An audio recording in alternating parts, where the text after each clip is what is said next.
Hello, my name is Rick. I'm one of the support technicians here at Storix, and I'd like to welcome you to this video of the SB Admin Command Line Interface Power Usage Training.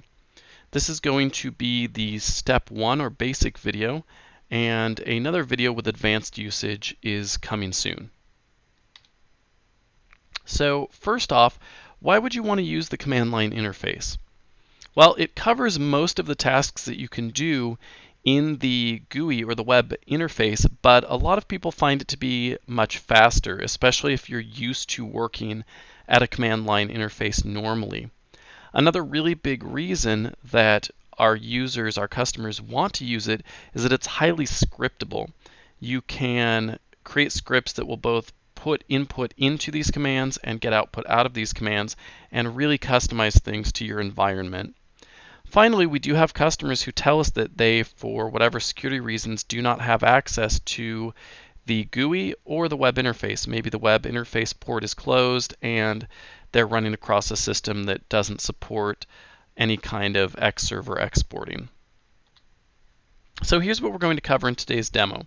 First off, we're going to go over some useful resources if you've decided that you want to work at the command line or want to get to know it a little bit better. Secondly, we'll talk about how to familiarize yourself with the systems that you have and how to find out some basic information from the Storix software. Then we'll go through the basics of adding a client, adding a server, and adding a backup job. If you've watched any of other trainings or participated in any of our webinars, you'll know that those are the three basic things you need to get up and running really quickly. After that, we'll go over a few diagnostic tools, and then we'll talk a little bit about future training. As far as useful resources go, the first thing that we recommend you check out is the command line reference guide, and you can get to that from the storix.com website. So if you go to storix.com and click on the support menu and then user guides, this will show you all of our basic documentation, including the full user guide, the quick start guide, and then the one that we're working through here is the commands reference guide. And if you go down to the table of contents, you'll see it lists all the different commands that can be run at the command line. And if you click on any of the commands here, it will jump you to the page that talks about the basic syntax of the command, what its purpose is, the flags that you can use, and a lot of additional details or information that might be really useful to you. So we highly recommend that you go ahead and look at that. In your installation, you also have some additional documentation on some specific processes like migrating a system admin or a backup server. And those are located in either opt Storix docs, or if you're on AIX, it'll be in user LPP Storix docs. So there's some really good readmes in there. And then finally, of course, is our Storix software YouTube site, which you're probably watching this video on. That has a whole store of other videos available to you to work you through some of the basic and even some of the advanced features of our software. With that said, we're here to work on the command line, so let's go ahead and jump in and see it. You'll notice that I have several different windows open here.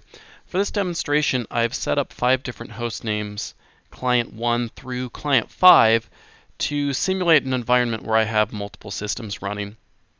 Now, for this demo, I already know that client 4 does not exist. It is a host name that I've reserved for a clone target that I'm going to plan in the future to copy one of these other machines onto. But for the sake of training, let's pretend like I inherited this system, and I know that the Storix software is installed here, but I don't know which machines are clients, which machines are administrators, which ones are backup servers. I just know that the software is on these machines. The first thing you want to do is type /license, L-E-C-E-N-S-E, -I, and that's going to tell you right away whether you have the client server version installed or the network admin version installed. So this is telling me it's just a client server. So let's do it here too. /license -I, same thing. /license -I, nope. So by process of elimination, There we go. This one has the Network Admin Edition on it. It also gives a little bit of useful information for troubleshooting if you're running into some kind of licensing issue. For example, you might find out that you're not licensed for this OS, or that all of your licenses are in use and you need to look at purchasing some more licenses. So for example, this is telling me that I'm licensed for 5 clients and that my demo key here only has 4 days remaining. So at least we've found our admin, and I'm going to go ahead and enlarge that because we'll be doing almost all of our work here on the admin. The admin is meant to be the centralized controller of all of your backup clients and servers, and you, regardless of how many clients or servers you have, will only have one admin, and it coordinates the actions of all of your other clients and servers. So that's why we'll be running the commands on this system.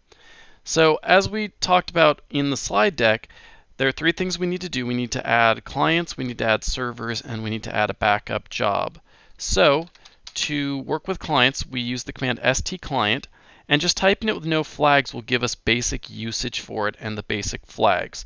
So for example, if we want to list any clients, maybe I don't, like I said, I inherited the system, I don't know if it's been configured.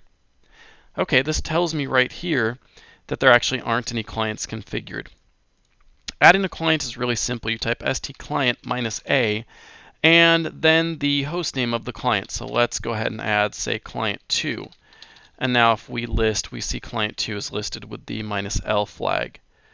Now, the command line does let you do something pretty nifty, and that is you can add multiple clients at once. So we could go ahead and add client 3 and client 4, and we could put as many names as we wanted on there, separated by spaces. And it's going to go ahead and add the clients. Now you'll notice on client 4 there was a little pause. That's because it was going out and trying to do hostname resolution, but client 4 isn't up, so it failed with that. But it added the client anyway. If you are cloning, remember you need to have that hostname already entered into the admin system so it recognizes it when you try to pull the backup image for cloning. Otherwise it won't allow you to do that, and that's a basic security feature of the software. So now if we look at our clients, you'll see we have 2, 3, and 4 added. Now, if you're a scripter, you're already probably getting a little interested here because now you can add clients pretty easily. And I've actually got another way that you can do this by piping the contents of a file into stclient using some of the features of the bash shell. So if you create some kind of a text document with your clients listed, so let's call it myclients.txt, and then just go ahead and add your clients one at a time.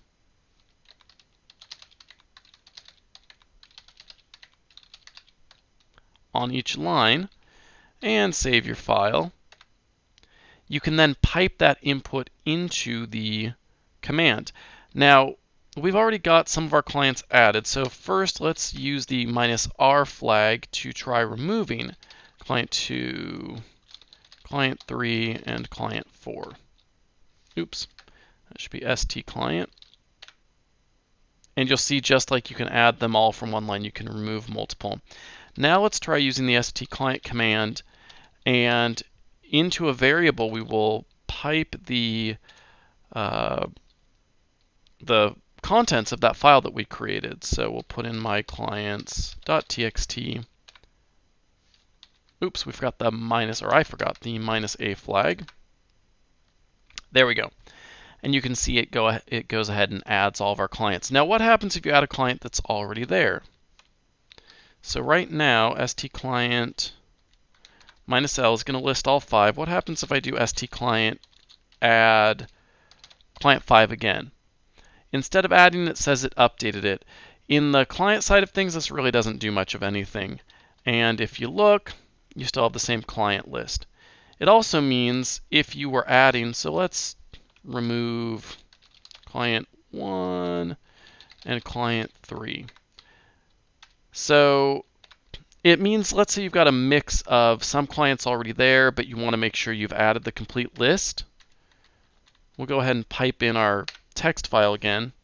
you can see it can handle that. It can go through and add ones it doesn't have or update ones that it already has. So it can handle it without any kind of errors. So it makes it very scriptable. If you've used the web or the GUI interface, you'll be familiar with that first screen that shows all of your hosts and has a little green or a little red dot by them. You can get the same functionality here at the command line with stclient -A. So that's going to show you all of your clients. You notice there again was a pause because client 4 is down, and it's telling us that. It also tells us not only is it available or down, but what operating system and what platform are running. So that's very handy. And again, if you're scripting, maybe you want to search for something like a down status and then create your script so it emails you, and maybe attach that to a backup job. If you are a scripter, there's an undocumented trick here, and that is that if you add an X to the -A, it's going to spit everything out in a colon delimited format, which makes it even easier to sort through. I know that a lot of our scripting customers really like that feature. Okay, so we've gone over adding, updating, removing clients, and different ways to do that. Next thing we need to do is look at servers. So we do that with the stserver command. Same thing, just typing the command gives you the basic output. And the flags all work the same. So stserver -L is going to tell you if there are any listed servers, which there aren't. So let's go ahead and add a server, and let's add client 2 as a server. So client 2 is now both a backup client and a backup server. Remember, we can mix and match everything. The admin can be a client, the admin can be a server. The only limitation you have is that you only have one admin, and that's because of the centralized management. Everything else can be mix and match. Now, when you're adding a server, so we've got our server added. If you want a little bit of information, so stserver -L is just going to list server names, but that doesn't tell you a whole lot. If you do stserver -LV, it's going to give you a lot more information, the V being for verbose, about how the server is configured. So we see here we've got the host name, but we're not listing any devices available. That's because by default, in the GUI and the web interface, the system creates the devices for you. On the command line, it doesn't because we don't want to assume anything. So most of the time when you're adding a server, you'll want to go ahead and add the devices with it. So let's start by removing the server. And let's re-add it, but this time I'm going to use -A and the D flag, and I can just combine them together. And that will tell it to create the default devices. So if we go back up here and list, you'll see now we have the default devices that we see. So normally non-full system backups go in this directory, and your full system backups will go in either this one that separates out your backups by host name, or this one where all of your backups go into a shared directory.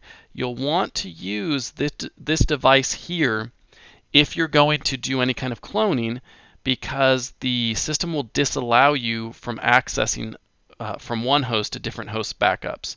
So if you're cloning, you want to use this shared device.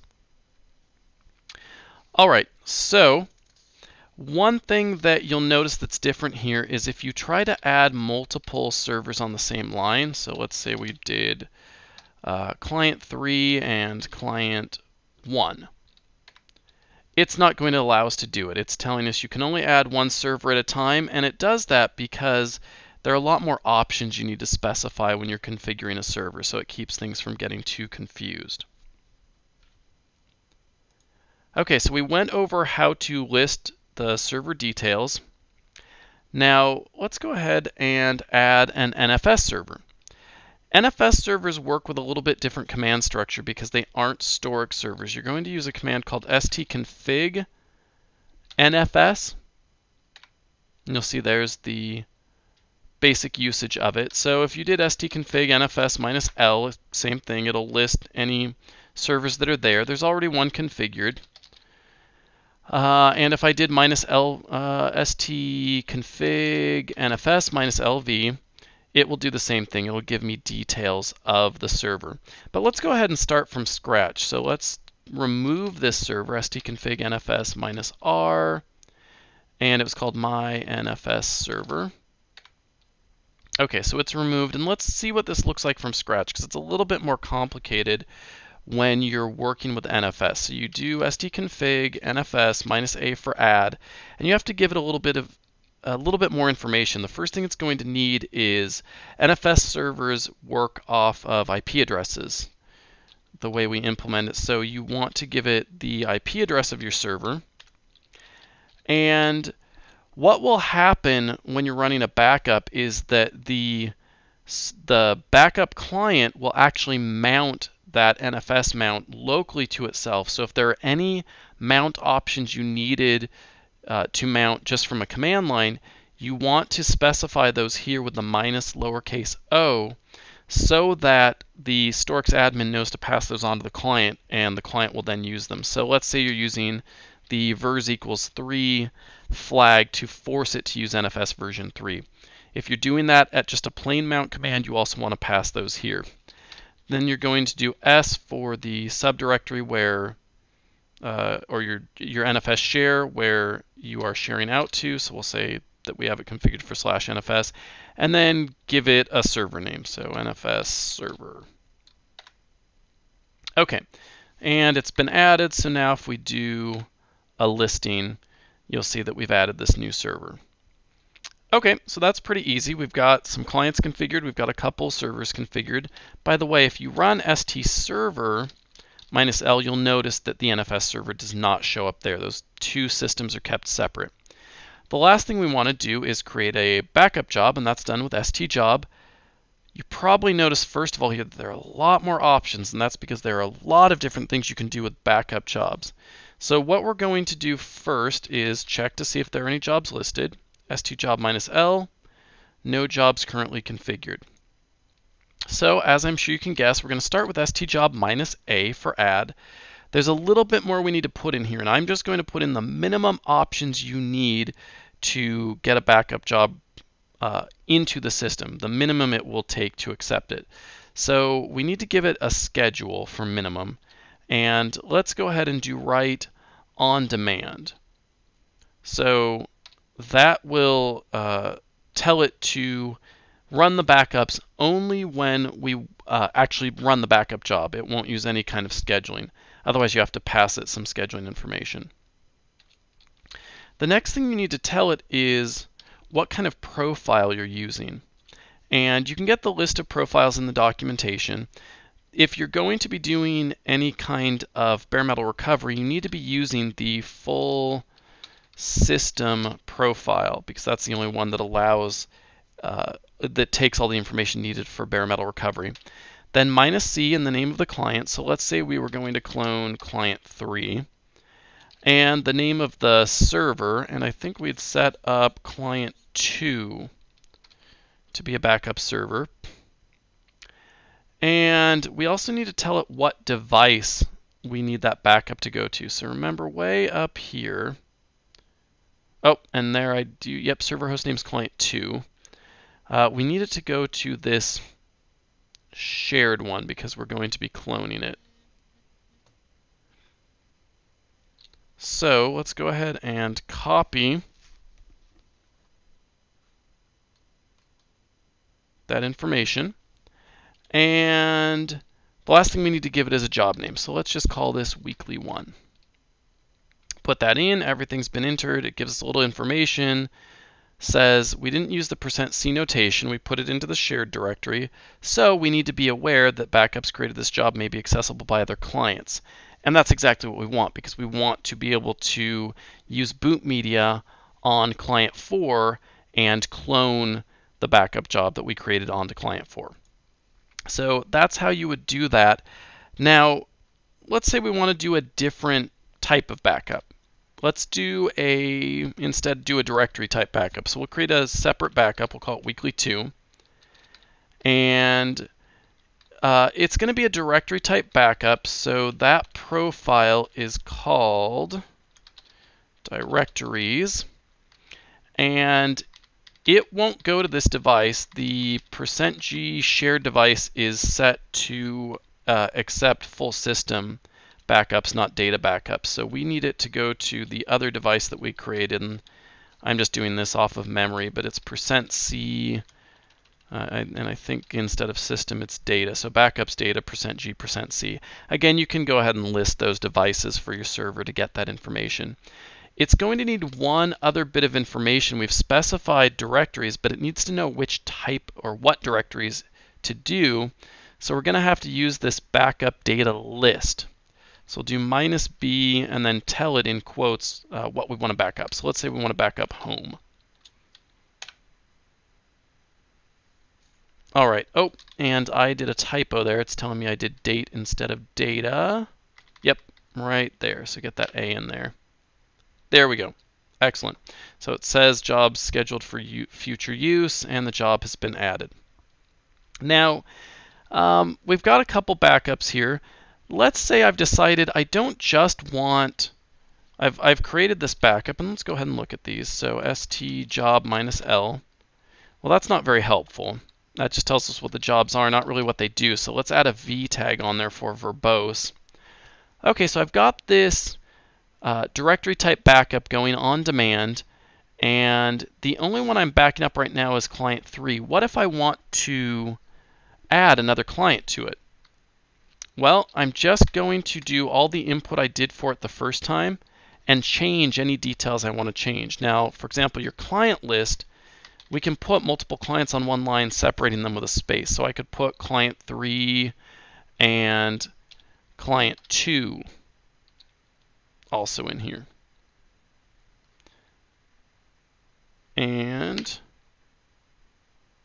okay, so now if we do an stjob -LV, we'll see that the full system backup is going for client 3, and this data backup is now going to include client 3 and client 2. So we can change the details of a job just by specifying any different details. Let's say instead of doing that, we want to keep everything else the same, but we wanted to add verification.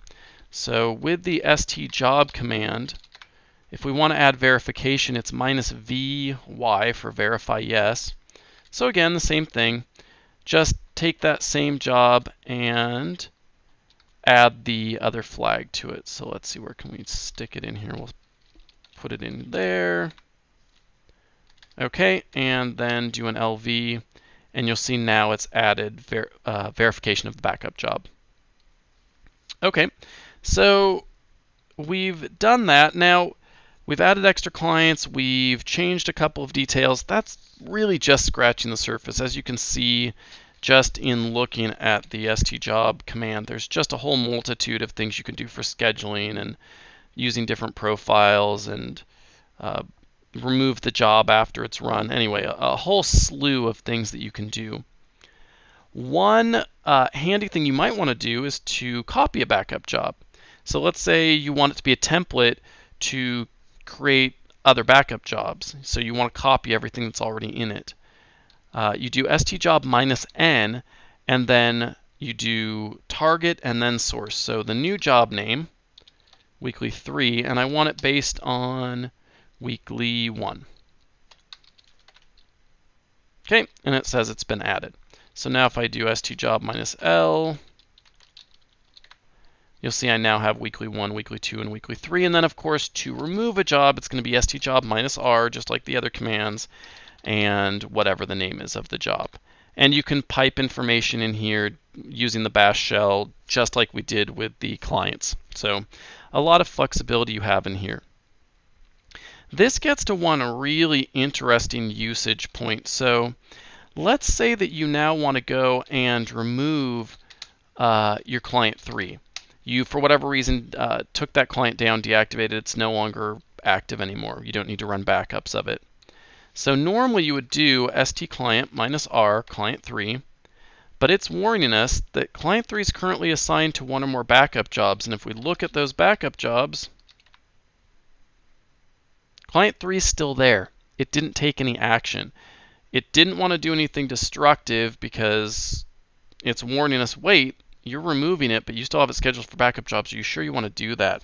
Now, one thing we could do is go through and reconfigure each backup job, type in all the information, but just include the -C flag to change the client list to disallow it. That's a lot of work, especially if you have a whole bunch of jobs. Like right now, client 3 is in 2 backup jobs. What if it were in 5 or 10 or whatever? There's one really neat thing you can do here, and that is do -R for remove and F for force client 3. And this is really cool what it did here. So it went through to backup job weekly 1, and it looked at weekly 1 here, and it said client 3 is the only backup job, the only client here, so I'm just going to delete the job. So backup job weekly 1 has been removed. But then it looked at backup job weekly 2 right up here, and it said, okay, there are other clients here, so I'm not going to delete the backup job. I'm just going to remove client 3. And then once it removed it from the backup jobs, it removed it from the system. So we'll see st client -L. Client 3 is missing. And if we look at the jobs, you'll see it got pulled from that job. So really, really neat time saver that the developers put in there that sort of cleans up after itself. Okay, so we've got clients, we've got servers, we've got jobs. Now, how do we run one of those jobs? Well, we get a job name or a job ID. We already know weekly 2. And to run the job, you just need to put it in the queue. And of course, we use the British spelling of queue with all the U's and E's. One thing to note here is that the stq command uses uppercase flags. So if you typed like stq -a weekly 2, it's going to tell you that's not valid. It's going to remind you, hey, take a look, you're doing something wrong. But if we change that to a capital A, now it looks like nothing happened, and that's on purpose because we know that people are probably going to be scripting it if they're calling it like this, and it's doing its thing, so there's no point in giving you backup if you want, or giving you output. So if you want to see what's going on, stq -L lists whatever's going on in the queue. Now that job was in and out of the queue too quickly, but let's add it again, and you'll see there it is in the queue. And then if you need to remove it, you type stq, in this case -K for kill, not -R for remove, and then the job name. It'll do its thing, and then if you list the queue, you can see the queue's empty again. So pretty easy to use, just as long as you remember to use those capital letters. All right, that covers the basics. Before we leave, I promised a few quick troubleshooting issues. One thing that we run into when we get support tickets is people having different versions of the software on their admin and their client, or a client and a server. All of your machines need to be running the same version, or they won't communicate with each other properly, and that's to maintain compatibility. So what you'll want to do is type stcheck -v, and that will tell you what version you're running. So for example, I'm running on client 1, my admin, version 8210. If I were having troubles with client 5, I might want to go over here, and let me make this window bigger, and type stcheck -v, and make sure that they have matching versions.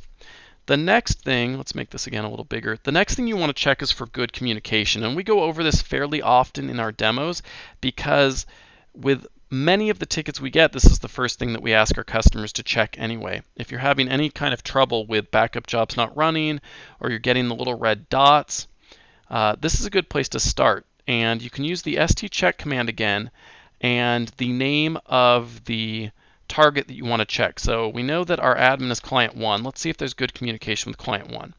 And it says, yep, there is good communication.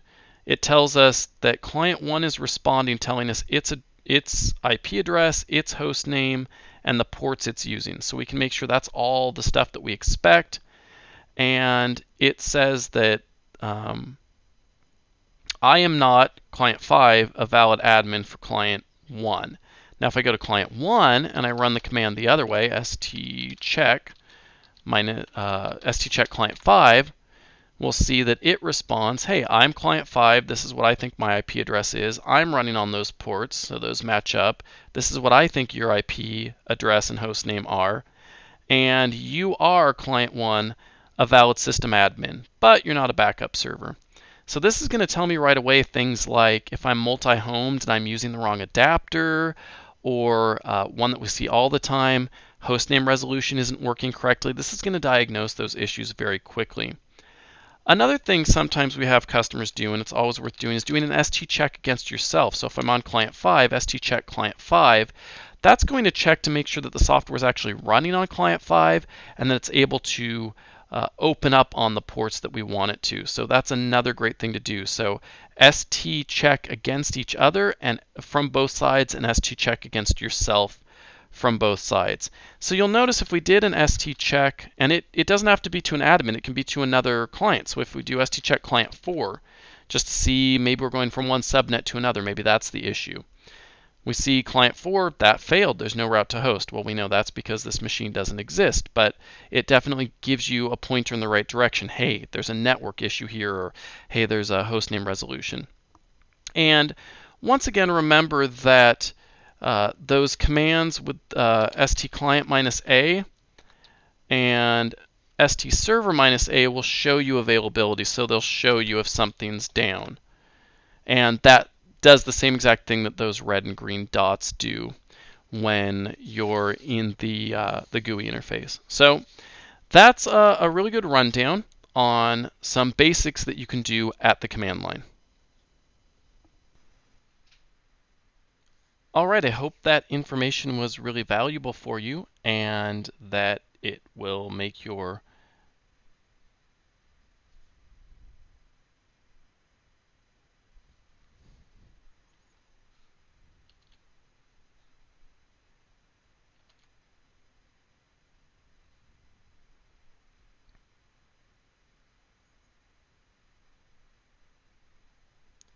All right, I hope that information was really valuable for you and that it will make your job working with our software a bit easier. We'd like to thank you as always for watching our videos, and again, the website for our YouTube account is youtube.com/user/StorixSoftware. If you have not downloaded our software yet, you can get a 30-day free trial at storix.com/free trial. In the meantime, thanks so much for joining us and have a great day.